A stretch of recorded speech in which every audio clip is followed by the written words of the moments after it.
Good morning students. आज हम लोग इस वीडियो के माध्यम से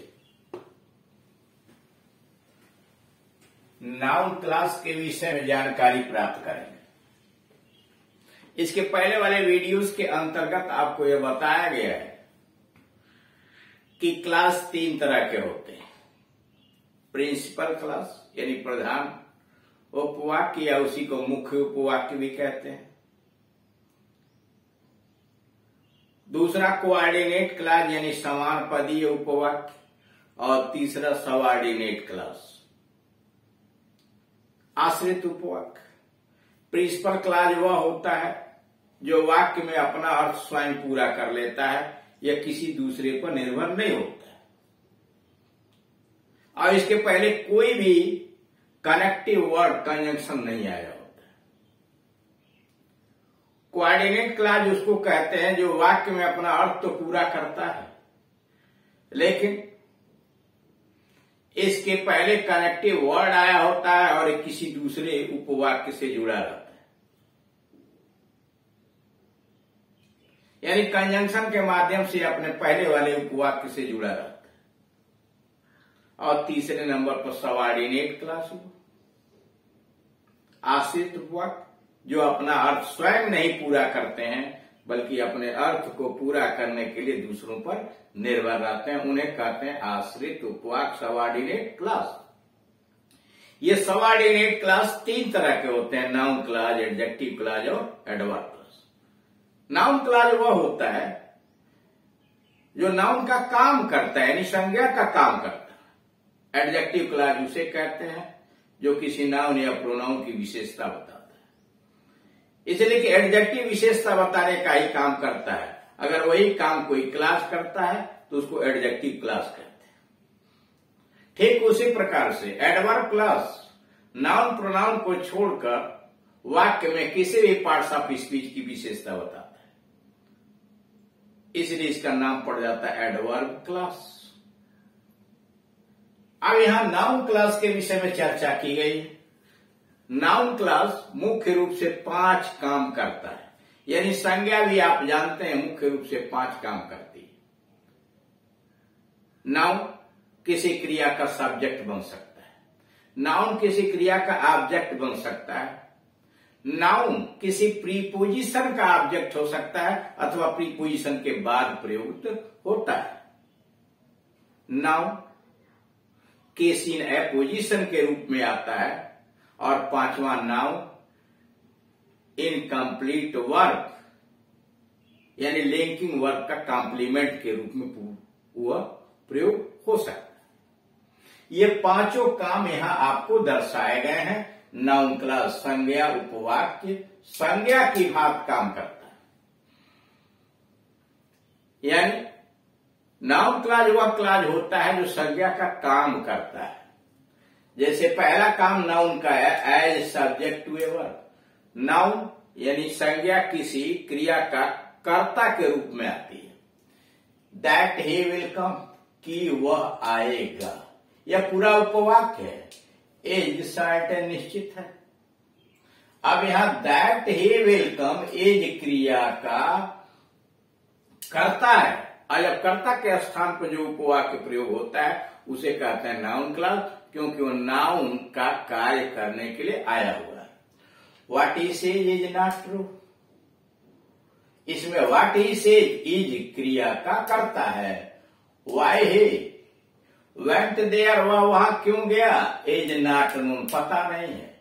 इसमें why he went there is not known का कर्ता है। That the boy will succeed is not clear, कि लड़का सफल हो जाएगा स्पष्ट नहीं है। तो that the boy will succeed is क्रिया का कर्ता है। That he is honest can not be doubted, कि वह ईमानदार है, कैन नॉट बी डाउटेड का यह कर्ता है। यानी इन वाक्यों में नाउन क्लास क्रिया का कर्ता के रूप में कार्य करते हैं, इसलिए इन्हें नाउन क्लास कहते हैं। काम number 2 as object to a verb. Noun class किसी क्रिया के कर्म के रूप में आता है। जैसे ही सेज, वह कहता है, that the earth is round, कि पृथ्वी गोल है। ऑब्जेक्ट तलाशेंगे कैसे आप? मुख्य क्रिया के अंतर्गत व्हाट लगा करके, क्या लगाकर प्रश्न कीजिए। अगर कोई उत्तर मिलता है तो वह शब्द या शब्द समूह या क्लास उस क्रिया का ऑब्जेक्ट होता है। फिर हुम लगा करके, यानी किसे या किसको लगाकर प्रश्न कीजिए। उत्तर में जो प्राप्त होगा वह इनडायरेक्ट ऑब्जेक्ट होगा। वह शब्द हो सकता है, शब्दों का समूह हो सकता है, अथवा पूरा एक उपवाक्य हो सकता है। यानी ऑब्जेक्ट दो तरह के, इनडायरेक्ट और डायरेक्ट। हुम के उत्तर में जो मिलेगा वह इनडायरेक्ट ऑब्जेक्ट होगा, और क्रिया में व्हाट लगाकर प्रश्न करने पर, क्या लगाकर प्रश्न करने पर जो उत्तर मिलेगा वह डायरेक्ट ऑब्जेक्ट होगा। यहां पर आप देख रहे हैं दिया हुआ है ही सेज दैट, वह कहता है, तो क्या कहता है? व्हाट। तो क्या में that the earth is round, यह क्या हुआ? इस चीज का ऑब्जेक्ट हुआ। ही टोल्ड मी दैट, उसने मुझको बताया। किसको बताया? मुझको। मैं यहाँ इनडायरेक्ट ऑब्जेक्ट है। और क्या बताया? दैट ही वुड कम, कि वो आएगा। That he would come told क्रिया का ऑब्जेक्ट है। आई नो, मैं जानता हूं, दैट ही इज ऑनेस्ट। मैं जानता हूं तो क्या जानता हूं? That he is honest, know का ऑब्जेक्ट है। We know that Ram can not do anything. हमें पता है कि राम कुछ नहीं कर सकता। तो क्या पता है? That Ram can not do anything. पांचवा, टेल मी, मुझे बताओ। क्या बताओ? हाउ यू गॉट इट, तुमने इसे कैसे प्राप्त किया। या how you got it tell का ऑब्जेक्ट है। आई विल डू, मैं करूंगा। Whatever I can do, जो मैं कर सकता हूं। Whatever I can do, do क्रिया का ऑब्जेक्ट है। यानी इसमें जितने भी वाक्य लिखे गए हैं उनके ऑब्जेक्ट के रूप में एक एक क्लास डाले गए हैं, इसलिए इसको भी कहेंगे noun class.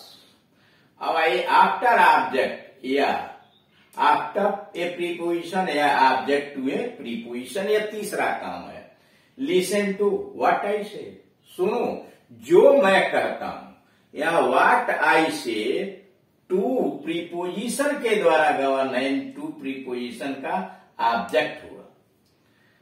This book will sell for what it is worth, यह पुस्तक बिकेगी जितने मूल्य की है। तो यहां फॉर प्रीपोजिशन का object what it is worth है। तीसरा, I am looking at what looks like a cup. या एट का प्रीपोजिशन का ऑब्जेक्ट है what looks like a cup. I do not believe, मुझे विश्वास नहीं है। इन प्रीपोजिशन आ गया व्हाट यू से, जो तुम कहते हो। व्हाट यू से इन प्रीपोजिशन का ऑब्जेक्ट है। His future depends on what you do, उसका भविष्य निर्भर है ऑन प्रीपोजिशन का ऑब्जेक्ट है व्हाट यू डू, जो तुम करते हैं। इन वाक्यों में खंड वाक्य, संज्ञा, उपवाक्य, यानी इन वाक्यों में खंड वाक्य, संज्ञा, उपवाक्य, ये वाक्य में प्रयुक्त प्रीपोजिशंस की ऑब्जेक्ट के रूप में आए हैं।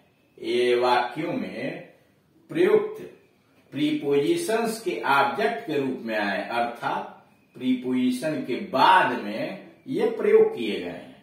मतलब ये जितने उपवाक्य इसमें आए हैं ये प्रीपोजिशन के ऑब्जेक्ट के रूप में आए हैं, अर्थात उसको यह कहिए कि प्रीपोजिशन के बाद में प्रयोग किए गए हैं। Number 4, case in apposition to a noun और प्रोनाउन। चौथा काम होता है कि नाउन क्लास किसी नाउन या प्रोनाउन के बदले में आता है। जैसे देरेमर, अफवाह, दैट ही हैज डाइड, कि वो मर चुका है, इज अनट्रू। अब इसमें दैट ही हैज डाइड इसी रीमर के बदले में आया है, इसलिए इसको कहेंगे फ्रेज इन एपोजिशन या केस इन एपोजिशन। जब दो नाउन एक ही व्यक्ति या वस्तु को संबोधित करते हैं तो उनको अगल बगल रखा जाता है और इस रखने की प्रक्रिया को कहते हैं केस इन एपोजिशन, बदले में। It is correct that he is guilty, सही है कि वह दोषी है। इसमें that he is guilty correct का केस इन एपोजिशन है। माना तो यह जाता है कि यह इट सब्जेक्ट जो आया हुआ है जिसका कोई अर्थ नहीं है, इसके बदले में आया दैट ही इज गिल्टी। लेकिन मॉडर्न इंग्लिश में अब करेक्ट का कॉम्प्लीमेंट कहने का यह प्रचलन चल गया है, यानी केस इन एपोजिशन, इट का केस इन एपोजिशन मान लिया गया। It is known to all that he is honest, that he is honest it का केस इन एपोजिशन है। रिमेंबर, याद रखो, the fact that he will not help you, इसमें that he will not help you fact के बदले में आया हुआ। ये खंड वाक्य में किसी न किसी नाउन के बदले में आए हैं, इसलिए इसको नाउन क्लास कहेंगे। As complement to a work, और लास्ट वर्क है किसी क्रिया के पूरक के रूप में आता है। My belief is that he will pass, मेरा विश्वास है कि वह पास हो जाएगा। It seems that Ram will fail, लगता है कि राम फेल हो जाएगा। इसमें that Ram will fail seem का, है ना, सेम का कॉम्प्लीमेंट के रूप में आया हुआ है। सेम क्रिया अपना अर्थ अकेले पूरा नहीं कर पाती, उसके अर्थ को पूरा करने के लिए यह पूरा उपवाक्य डाला गया। The fact is that he is a thief, वास्तविकता यह है कि वह चोर है। तो यहां that he is a thief is क्रिया का कॉम्प्लीमेंट है। Life is what we make it, जीवन होता है जैसा हम इसे बनाते हैं। What we make it is क्रिया का कॉम्प्लीमेंट हुआ। माई स्टेटमेंट इज दैट, मेरा कथन है कि दैट ही इज राइट, कि वो सही है। That he is right is क्रिया का कॉम्प्लीमेंट है। This is how he got it, यह है कि कैसे उसने प्राप्त किया। How he got it is क्रिया का कॉम्प्लीमेंट। यह खंड वाक्यों में प्रयुक्त वर्ब आप इनकम्प्लीट प्रेडिकेशन के अर्थ को उनके कॉम्प्लीमेंट बनकर पूरा करते हैं, यानी ये क्रियाएं अपना अर्थ पूरा नहीं कर पाती हैं, लिंकिंग वर्ब है उनके अर्थ को पूरा करने के लिए आए हुए। और ये नाउन क्लास को प्रारंभ करने वाले कौन कौन से कंजंक्शन है? निम्नलिखित कंजंक्शन से नाउन क्लास शुरू होता है। पहला है दैट, दैट का मतलब हिंदी में की। हु का मतलब की कौन या की किसने। हुम की किसको, हुज की किसका, की किसकी की किसको।